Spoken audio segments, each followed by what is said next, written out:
जय हिंद जय भारत। स्वागत है हमारे आर के अकेडमी 24 चैनल में। सभी बहन भाई खुश होंगे, अच्छे होंगे और अपनी तैयारी बड़ी ज़ोर शोर से तैयारी कर रहे होंगे। तो आज हम आपको पर्यावरण अध्ययन ईवीएस से संबंधित कुछ टॉपिक लेके आए हैं जो कि आपके पिछले एग्जामों में कुछ क्वेश्चन पूछे गए हैं, जो के लिए आपके लिए ये मोस्ट इम्पॉर्टेंट क्वेश्चन है और अगले आने वाले शिफ्टों में भी ये क्वेश्चन पूछे जा सकते हैं। तो ज़रूर वीडियो के अंत तक बने रहिए और अभी तक किसी बहन भाई ने हमारे चैनल को सब्सक्राइब ना किया हो तो कर लें और बेल आइकन को प्रेस कर लें, अपने बहन भाइयों तक शेयर कर दें। तो आइए स्टार्ट करते हैं वीडियो को। देखते हैं पहला प्रश्न क्या है आपका। पहला प्रश्न है कि बिहार राज्य में लोगों के लिए मधुमक्खी पालन शुरू करने की सबसे अच्छी अवधि कौन सी होती है। तो सभी आप लॉक करेंगे। देखिए ऑप्शन है, पहला आपका ऑप्शन है अप्रैल से जून, और बी है जुलाई से सितंबर, और सी है अक्टूबर से दिसंबर, और डी है आपका जनवरी से मार्च। देखिए मधुमक्खी पालन का जो राज्य है वो आपका बिहार है। बिहार भारत का ऐसा एक राज्य है जो कि बिहार में मधुमक्खी पालन सबसे ज़्यादा किया जाता है, और यह जो अपने पड़ोसी देश वो राज्य हैं वहाँ पर इसका निर्यात भी वहाँ के द्वारा किया जाता है। इसका जो पालन का जो अवधि है, जो समय है, वो अक्टूबर से और दिसंबर के माह में मतलब ये मधुमक्खी पालन किया जाता है। तो आपका ऑप्शन सी सही हो जाएगा। अगला प्रश्न देखते हैं। अगला प्रश्न है कि यदि एक महीने के लिए बिजली ना हो तो हमारा जीवन किस प्रकार प्रभावित होगा। इस प्रश्न को पूछने का उद्देश्य है। तो देखिए आपका सही ऑप्शन है, पहला आपका ऑप्शन है देखिए बिजली के स्रोतों के बारे में विद्यार्थियों का आकलन करना, और बी है आपका शिक्षार्थियों के कल्पना परक और चिंतन परक कौशलों का विकास करना, सी है शिक्षार्थियों की सामान्य जानकारी का आकलन करना, समुचित तरीके से बिजली का प्रयोग के प्रति शिक्षार्थियों को संवेदनशील बनाना। तो आपका ऑप्शन क्या होगा सही, कमेंट करके बताएं जी। देखिए सभी बहन भाई कमेंट करें और कमेंट करके बताते रहें कि आपका ऑप्शन क्या होगा, और हमें भी इस जानकारी हो सके कि आप हमारे इस वीडियो पे बड़े अग्रसर होकर बड़े और फ्रेश होकर बैठे हुए हैं और माइंड आपका सही है और सही दिशा की ओर जा रहा है। तो देखिए आपका ऑप्शन हो जाएगा बी है आपका ऑप्शन शिक्षार्थियों की कल्पना परक और चिंतन परक कौशलों का विकास करना। आपका सही ऑप्शन बी हो जाएगा। अगला प्रश्न देखते हैं। अगला प्रश्न आपका है हाथियों के विषय में नीचे दिया गया कौन सा कथन सही है। तो पहला है आपका ए है 3 महीने के हाथी के बच्चे का बाहर सामान्यतः लगभग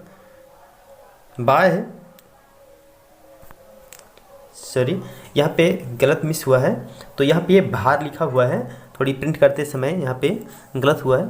तो यहाँ पे भार सामान्यतः लगभग 2 क्विंटल होता है। तो आपका ऑप्शन बी है अगला वयस्क हाथी एक दिन में 2 क्विंटल से भी अधिक पत्ते और झाड़ियाँ खा सकता है। अगला प्रश्न है, अगला आंसर है देखिए हाथी दिन में 8 से 10 घंटे सोते हैं, और डी है आपका हाथी अपना अत्यधिक भार होने के कारण बहुत आराम करना पसंद नहीं करते, बहुत आराम पसंद करते हैं। तो आपका ऑप्शन सही हो जाएगा ए 3 महीने के हाथी के बच्चे का भार सामान्यतः लगभग 2 क्विंटल होता है। तो आपका सही ऑप्शन हो जाएगा ए। अगला प्रश्न है, अगला प्रश्न कहता है कि हरप्रीत अपने शिक्षार्थियों को ये सुझाव देना चाहती है कि पर्यावरण संरक्षण के लिए किस प्रकार एक व्यक्ति सबसे अच्छे संभावित तरीके से अपना योगदान दे सकता है, उनका सबसे बेहतर सुझाव हो सकता है। तो आप सही कमेंट करके बताएं। देखिए ऑप्शन है आपके 4। देखिए पहला ऑप्शन है कार स्कूटर आदि जैसे व्यक्तिगत वाहन ना रखें, बी है घर से बाहर अक्सर आने जाने से बचना, और सी है आपका अपने व्यक्तिगत वाहन के इंजन के नियमित जांच कराना, और डी है आपका आने जाने के लिए सार्वजनिक साधनों का प्रयोग करना। तो आपका ऑप्शन क्या होगा सभी कमेंट करके बताएं। हाँ जी देखिए सही आपका ऑप्शन आपका हो जाएगा मतलब प्रदूषण को लेके है ये ऑप्शन जो पूछा गया है क्वेश्चन। तो मतलब जो हम एक वाहन की बजाय हम 4 वाहन, एक व्यक्ति को जाना तो एक वाहन लेके जाएगा, यदि हम सामूहिक वाहन का प्रयोग करें, सार्वजनिक वाहन का प्रयोग करें, जिससे कि हम 10 लोग एक वाहन में जा सके और पर्यावरण पॉल्यूशन मतलब ना फैले, तो आपका सही ऑप्शन डी हो जाएगा। आने जाने के लिए सार्वजनिक साधनों का प्रयोग करना, तो आपका ऑप्शन डी हो जाएगा। अगला प्रश्न देखते हैं। अगला प्रश्न है कि कक्षा 5 के शिक्षार्थियों में जिज्ञासा जागृत करने का निम्न में से सबसे प्रभावी तरीका क्या है। कक्षा 5 के जो विद्यार्थी हैं, शिक्षार्थी हैं, विद्यार्थी हैं, उनमें जिज्ञासा यानी जानने की कुछ इच्छा को कैसे हम जागृत कर सकते हैं कि वो उस चीज़ को जानने की कोशिश करें। जी हाँ, तो देखिए पहला ऑप्शन है आपका लिखित कार्य में उन्हें अधिक अभ्यास देना, बी है आपका अक्सर इकाई परीक्षणों का आयोजन करना, और सी है गहन जांच परख और कल्पना पर एक प्रश्न पूछना, और डी है आपका अधिक हस्त पर अनुभव करना। तो आपका सही ऑप्शन हो जाएगा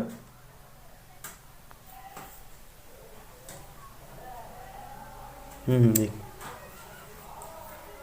कमेंट करें जी, कमेंट कर बताएं। हाँ जी, देखिए जी, तो आपका ऑप्शन हो जाएगा सी गहन जांच परख और कल्पना, मतलब कल्पना में तर्क करना, कल्पना करे, उसके विषय में सोचे, बच्चा अपने माइंड को जोर देगा।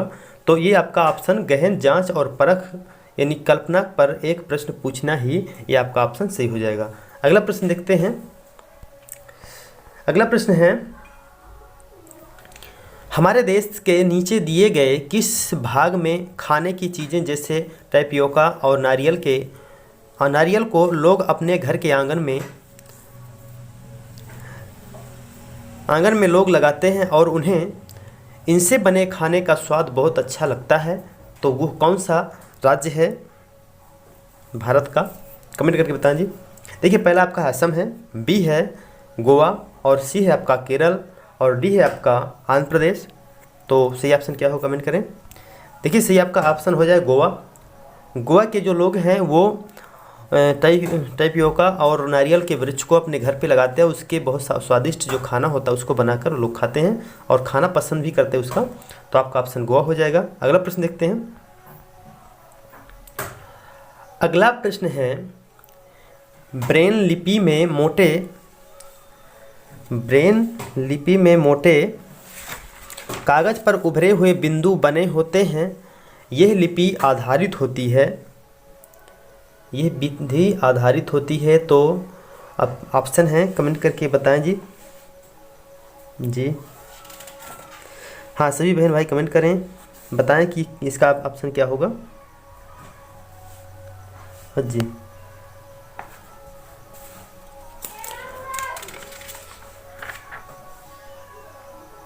कमेंट करें।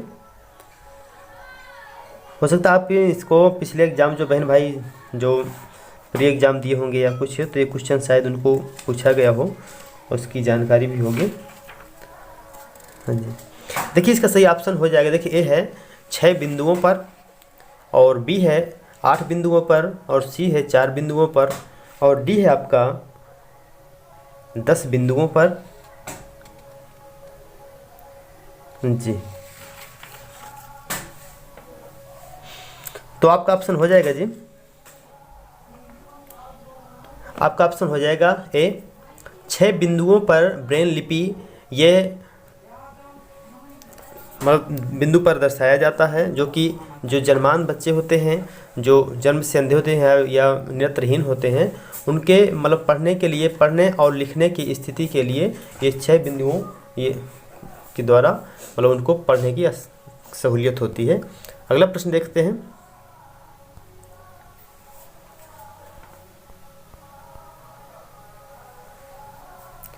देखिए 8वां प्रश्न है निम्नलिखित पक्षियों में से कौन काफ़ी हद तक अपनी गर्दन को पीछे तक घुमा सकता है? जी कमेंट करें। देखिए पहला है आपका कोयल, और बी है आपका मैना, और सी है उल्लू, और डी है आपका कौवा। तो आपका ऑप्शन हो जाएगा उल्लू। उल्लू अपनी गर्दन को हद तक पीछे मोड़ सकता है। अगला प्रश्न देखते हैं। अगला प्रश्न है कि निम्नलिखित में से कौन सा पर्यावरण की कक्षा में रूपात्मक आकलन का समुचित कार्य नहीं है। देखिए नहीं है तो इसमें आपका निगेटिव प्रश्न पूछा गया है, तो निगेटिव ऑप्शन भी आपका होगा। तो सही ऑप्शन क्या होगा? देखिए पहला ए है, कमेंट ए है, दिए गए प्रयोगात्मक क्रियाकलापों को दूर करना और अपने अवलोकन को दर्ज करना। बी है, दिए गए प्रयोगात्मक प्रारूप के चिन्हांकन वाले आरेख बनाना। और सी है, जल प्रदूषण की हानियों के बारे में चर्चा करना। डी है, साथ में दी गई महत्वपूर्ण शब्दावली की परिभाषा की व्याख्या करना। तो सही ऑप्शन क्या होगा? तो सही ऑप्शन आपका हो जाएगा सी, जल प्रदूषण की हानियों के बारे में चर्चा करना। अगला प्रश्न देखते हैं। अगला प्रश्न है, कुछ पक्षी हमारी तुलना में 4 गुनी अधिक दूरी तक देख सकते हैं, ये पक्षी हैं। तो कौन है? देखिए ऑप्शन है चार ऑप्शन में कौन सा ऑप्शन सही है बताएं सभी कमेंट करके। देखिए पहला है आपका ए है बाज, कबूतर, तोता। और बी है फाख्ता, कौवा, मोर। और सी है आपका कौवा, चील, बुलबुल। और डी है आपका चील, बाज और गिद्ध। सॉरी यहाँ पे थोड़ी मिस हुआ है, गिद्ध है, गीत नहीं है। तो यहाँ पे गिद्ध है, तो आपका ऑप्शन डी हो जाएगा। अगला प्रश्न देखते हैं। अगला प्रश्न कहता है कि कांसा यानी ब्राज 2 धातुओं का मिश्रण है, ये 2 धातुएं हैं। तो कौन सी धातुएं हैं जो कांसा इन दोनों का मिश्रण है? देखिए पहला है ए है तांबा और टीन। और बी है आपका तांबा, लोहा यानी आयरन। और सी है आपका एल्युमिनियम और टिन। और डी है तांबा और जस्ता। तो आपका सही ऑप्शन क्या होगा कमेंट करके बताएं। देखिए सही ऑप्शन आपका होगा, हाँ जी सभी बहन भाई कमेंट करके बताएं जी। देखिए सही आपका ऑप्शन हो जाएगा ए, टीन और तांबा और टिन। अगला प्रश्न है निम्नलिखित समूह में से उस समूह को चुनिए जिसमें खाना पकाने के तरीके यानी ढंग दिए गए हैं। तो किस मतलब कौन सा सही तरीका है जिससे खाना पकाया जा सकता है? देखिए सही ऑप्शन है आपका ए है पहला ऑप्शन ए है सेंक कर, उबाल कर, बेल कर। और बी है तल कर, भिगो कर, भून कर। और सी है आपका सेंक कर, तल कर, भून कर। तो आपका सही ऑप्शन और डी है उबाल कर, भून कर, तल कर। देखिए यहाँ पे मिस हुआ है, यहाँ पे उबाल कर, तल कर, भून कर है। तो यहाँ पे सही ऑप्शन आपका हो जाएगा सी ऑप्शन सही हो जाएगा, सेंक कर, तल कर, भून कर। अगला प्रश्न देखते हैं। अगला प्रश्न है माउंट एवरेस्ट के बारे में सही कथन चुनिए।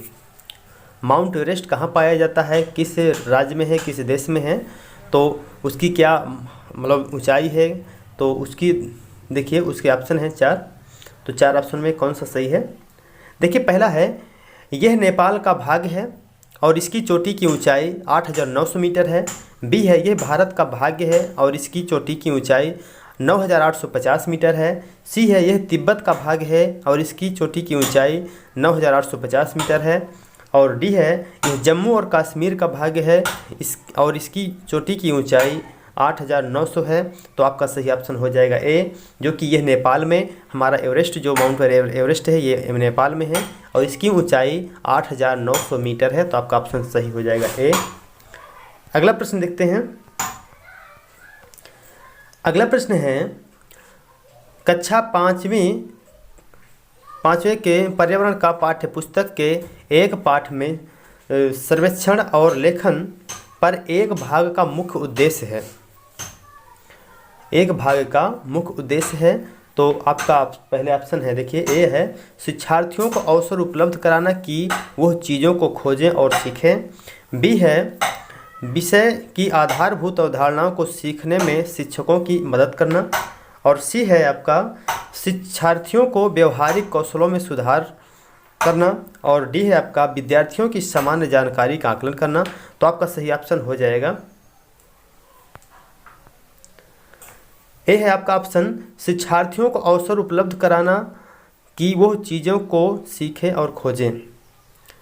ये आपका ऑप्शन ए है। अगला प्रश्न देखते हैं। ये रहा आपका 15वां प्रश्न है। ईवीएस संक्षेपण डॉट डॉट अर्थ में प्रयुक्त होता है।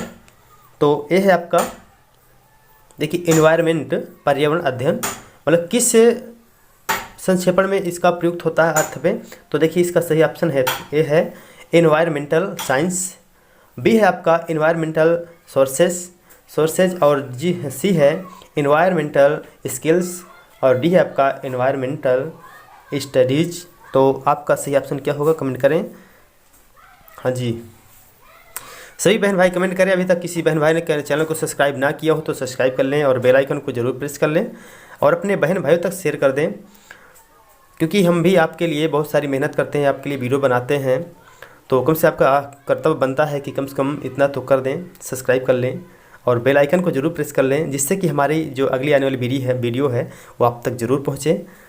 तो सभी बहन भाई कमेंट कर लें, कमेंट करें क्या सही है इसका ऑप्शन।